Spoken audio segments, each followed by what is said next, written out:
Батыр бала. Ертеде бір шағын ауылда Айбар есімді батыр бала өмір сүреді.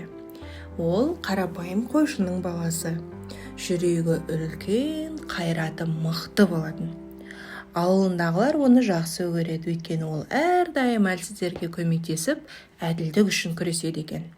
Бір күні ауылға қара бұлт үйіріліп, жел күшейеді, кенеттен жер дірілдеп, алыстағы таулардың арасынан қорқынышты дауыстар естіледі. Бұл Айдаһардың оянғанының белгісі еді. Айдаһар таудан түссе бүкіл ауылға қауіп төнеді деп қариялар уайымдайды. Жас батыр Айбар бірден шешім қабылдайды. Мен оны тоқтатамын дейді. Ауылдың адамдары таң қалады. Балам, ол өте үлкен әрі күшті деп көзіне анасы жас алады. Батылдық пен ақылды қолдансаң, кез келген қиындықты жеңуге болады дейді Айбар. Ол өзінің сенімді тұлпарына мініп, тау жаққа қарай шаба жөнеледі.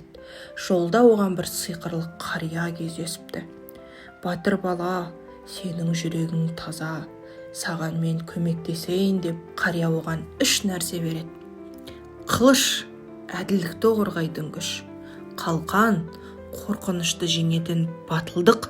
Сиқырлы тас, тек шын жүректен шыққан тілекті орындайтын сый.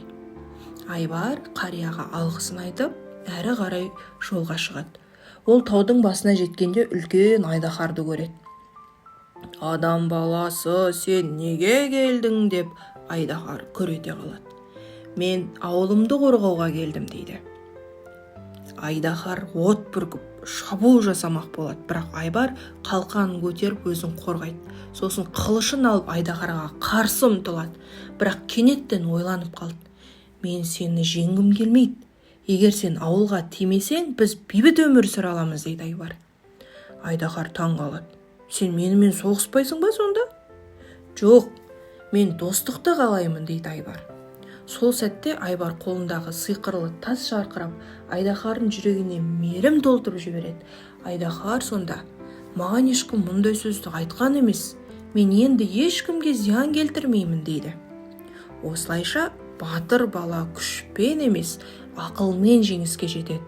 Ол жеңіспен еліне оралып, нағыз қаһарман атанады.